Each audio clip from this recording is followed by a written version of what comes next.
Welcome to the Fatherhood Fitness Podcast. I'm your host, Anthony Pluff. Each week, we will cover various topics that dads struggle with in their fitness journey.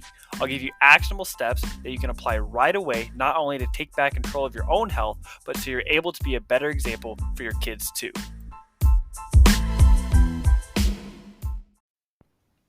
All right, welcome in.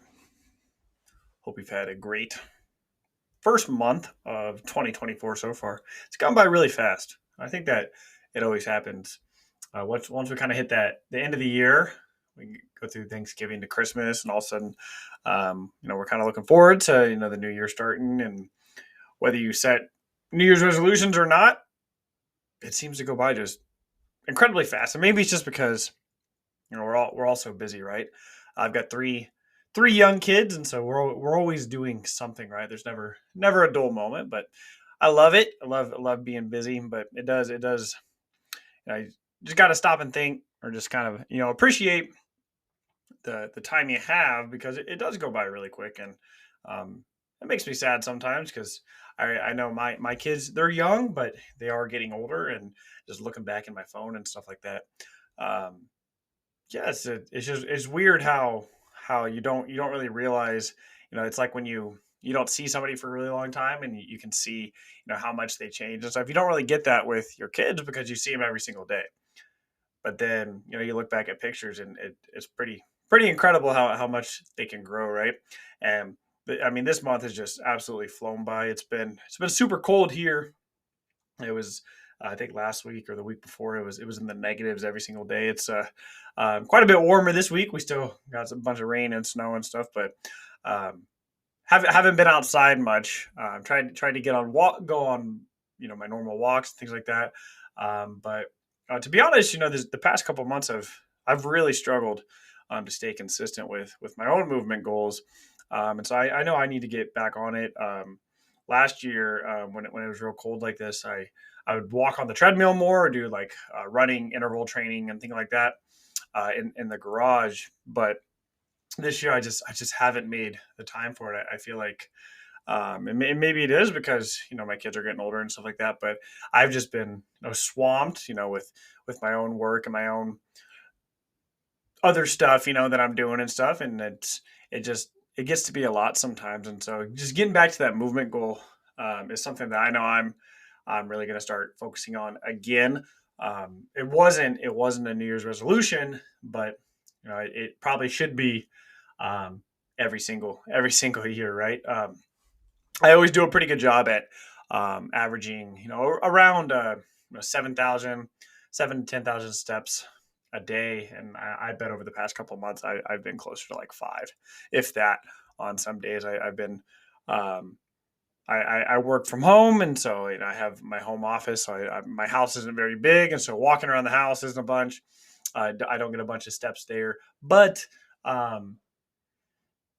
I usually am pretty good at getting up in the morning, going for a walk, but just haven't made it a priority lately. So that's something I'm going to focus on, and hopefully when the next episode is released, I have kind of gotten back into that. But what I want to talk about today is something that it's a tough topic. It's a tough topic because it requires a commitment to change, and a commitment to potentially just have a really difficult conversation, and for your spouse's feelings maybe just kind of make them a little bit uncomfortable. And unfortunately, part of the growth process is very uncomfortable, right? But so I work specifically with dads, and that's kind of been my niche for a few years now. I've worked with all sorts of populations. I live in a military town and a college town, and so with my in-person clientele, and I get all sorts of client, which is pretty cool. You get all sorts of different backgrounds and stuff, but primarily for my online business, my signature program is geared towards dads. And so obviously, the Fatherhood Fitness podcast, my Facebook group is Fatherhood Fitness. I have a weekly newsletter that I send out on Fridays. And so it's all geared towards dads. That's who I'm passionate about.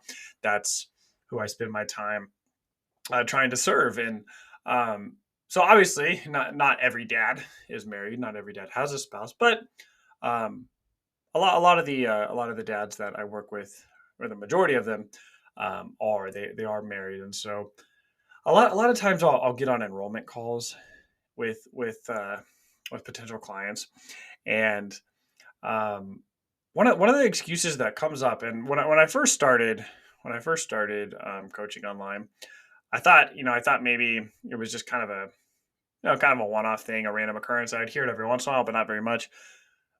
But I hear it a lot. I hear it a lot, and one of the reasons people are afraid to change or are hesitant to change is they tell me that their wife doesn't want them to get too skinny. Now, maybe you've said that, right? And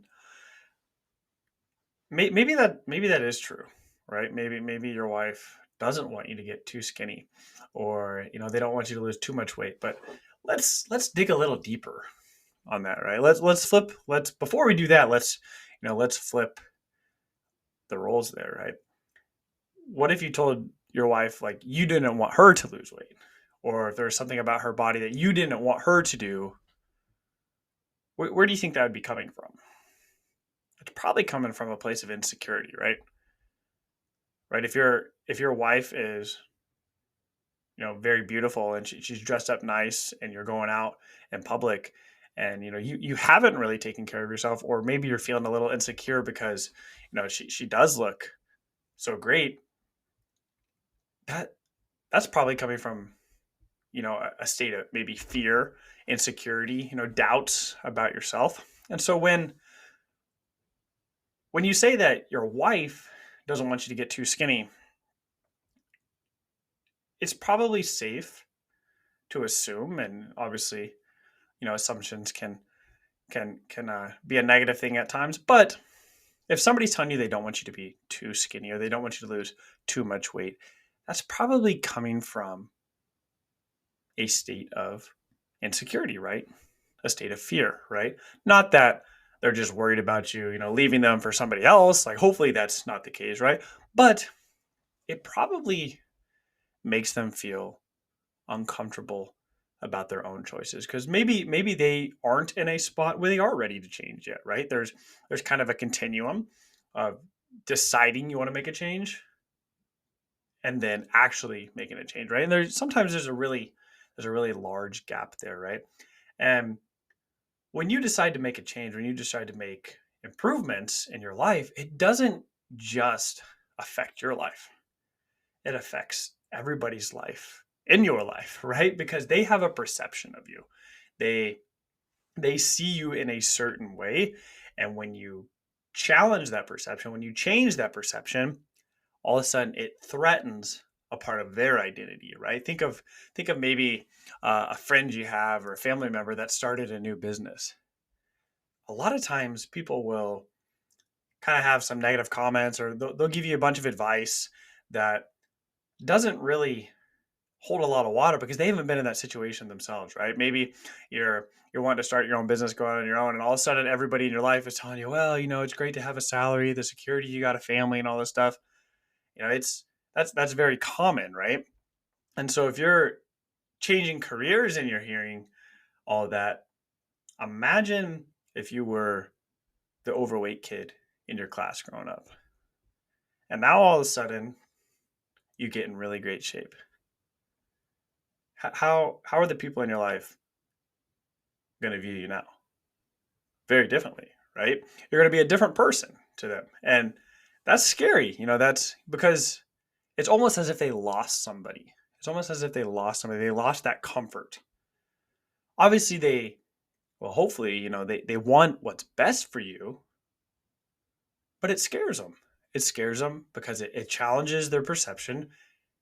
Change isn't always fun, right? Change can be scary. And you're now a new person, right? And so a lot of times, this is going to be a conversation you have to have with your spouse, right? Because it's not a good reason to not want to lose weight, to not make your wife uncomfortable, right? The more extra weight you carry around, the more potential health negative occurrences can happen to you, right? You could have a heart attack. Your blood pressure is going to rise. You can't get around as much. You're not going to have as much energy. You're not going to sleep as well. Your performance as work is going to go down. There aren't a lot of benefits, if any, of carrying around extra weight, right? And if the only reason you're not getting in shape is because you don't want to make your wife feel bad, well, one, you need to have a conversation with her, right? Where's that coming from, right? Because maybe that's an opportunity where you both can improve your health, right? You can join each other for walks. Maybe you could have somebody watch the kids and your date night could be going to the gym. Maybe you could work out together after the kids go to bed. Everybody's life improves when you start working on your health. Because if you do improve your health, if you are taking those actions, if you are doing the steps, taking the steps necessary in order, to better your own health, not for yourself, not only for yourself, but for your family, it's going to improve your wife's life too, because she's eventually going to start making some healthier choices as well too, right? It's only natural, right? If everybody in your life is eating a certain thing, there's a good chance you're going to too. If you start making healthy choices and you stick with it, your kids most likely will eventually start eating those foods too, as long as they're in the house, right? And so having these conversations can be really difficult, right? It can be really difficult, and sometimes our spouses love us. Your spouse loves you. They want what's best for you. But we all kind of have, those insecurities, those fears, those doubts about our own selves. And when other people are improving their life, it can be scary. It can be scary. I've had lots of dads I've worked with and others who I've just talked to over the years who their spouse will tell them things like, well, I don't know if you should do this now because, think how many things you've tried in the past and quit, right? That's tough. That's tough to hear that. Because the one person who should be supporting you and improving your health should be your spouse, right? And if they're not, that's really hard. And that's a conversation, you know, one you need to have with her. Two, maybe you need outside help. Maybe you need outside help, couples counseling and things like that, right? There's so much to unpack when it comes to relationships, right? And it's not just as simple as, well, my wife doesn't want me to improve my health, so I'm not going to. Because that's not a great answer. She knows that's not a great answer, right? And instead of digging deep into that, a lot of times we just avoid those difficult conversations, right? Like no matter what you do, it's always going to be hard, right? It's going to be hard to spend money on, a gym membership and exercise equipment and possibly coaching because that's an investment, right? But that's an investment that's going to pay off for the rest of your life, right? You're going to improve your health and every part of your life will improve. It's also expensive to not take care of your health. Sure, you're not paying for the gym. You're not paying for exercise equipment. You're not paying for new clothes. You're not paying for a coach to help you. But you're going to be paying for a lot of medical bills as you get older, right? In the long-term consequences of not taking care of yourself is so much greater than investing in yourself now.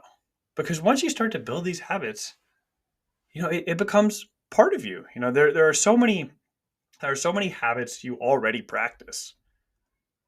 And the longer you push something off, the harder it is to get back to normal. I've worked with a lot of clients over the years, and I've had the opportunity to work with some clients again. Like maybe they'll go, if they're local, it's a busy time of year, so we don't meet as much. So some clients I have that I've met for 2-3 years now, and just different seasons of their life. There's other clients who I work with online, been working with them off and on over the past couple of years, and some of them are in a place now. They're trying to get back to a place that they were 2 years ago because they took their foot off the gas. Right? They decided now's not the time. Now's not the time. That's okay. That's okay. Sometimes you do have to, push things off a little bit, right? But you can't let your foot off the gas completely, right?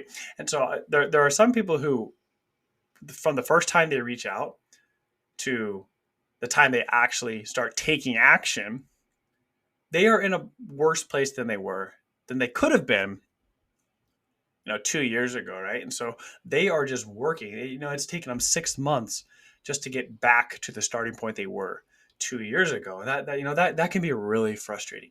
That can be really, really frustrating. And so even if right now, maybe it isn't the right time, right? Maybe finances are really tight. Maybe you and your wife have an honest conversation, and right now isn't the right time. That's okay. But don't do anything, right? Body weight workouts are free. You can do them in your office. You can do them in your bedroom. You can do them while watching TV. You can walk anywhere, right? Don't just do anything. Instead of thinking of fitness as an off and on switch, just think of it like a dial, right? You're dialing it back at times, you're dialing it up, but you're never completely shutting it off, right? And so a lot of times what happens too is that maybe your wife does or says, maybe makes a comment like that, like, I don't want you to get too skinny, or I don't want you to get below this part because you kind of look too scrawny or something like that. Maybe that's true, right? But maybe you're using that as an excuse. Maybe you're using that as an excuse because you aren't ready to take action, because you aren't ready to put in the work. And unfortunately, a lot of times that happens, right? How many times, and you can be honest, right? You're only lying to yourself if you're not, right? How many times have you used your spouse to get out of something? Well, my wife, that this or that, and well, she doesn't want to do this, and well, with the finances, I got to talk to my wife. Do you really? Maybe you do. Maybe you talk to your wife about every single purchase you make. Maybe you talk to her about every single decision you make. But chances are you make a lot on your own, right? My guess is you didn't talk to your wife when you stopped by the gas station to grab a snack on the way home today. And so a lot of times you can get caught up in, using, your kid. Well, I can't work out. I got to be with the kids. Well, if your kids go to bed at 8 o'clock, you go to bed at 11, there's some time there, right? If your kids don't get up till 7 in the morning, you're up at 6, you got some time there, right? On the weekends, are you with your kids every single hour of the day? There are opportunities. There are opportunities to get things done. There are opportunities to find time to put in the work, right? And so a lot of times we get in this habit of, using our spouse, using our kids, using our situation as an excuse. And if you're always looking for reasons, why it's not going to work, you'll find them. I guarantee it. But if you start to look for reasons as to why this could happen, or why your life would be better, why your wife's life would be better, why your kids' life would be better if you found 20 minutes a day to do something, right? Instead of all or nothing, always something. You may not be able to go to the gym every day. That's okay. I don't either. You don't have to strength train every day. That's okay. I don't either. You don't have to go on a long walk every day. That's okay. I don't either. But you can do something, right? You could go on a walk one day. You can go strength training the next day, right? You could maybe go on a hike with your kids on the weekend. You can go with your spouse on the weekend, right? But you got to stop using your family as the reason why you're not getting in shape, because they are the reason to get in shape. Their lives will be significantly better when you start taking better care of yourself. That concludes this episode of the Fatherhood Fitness Podcast. Thank you for those of you who took time out of your busy schedules to listen. If you have any questions or comments or an idea for a topic for a future episode, please feel free to reach out, and I'd love to hear from you.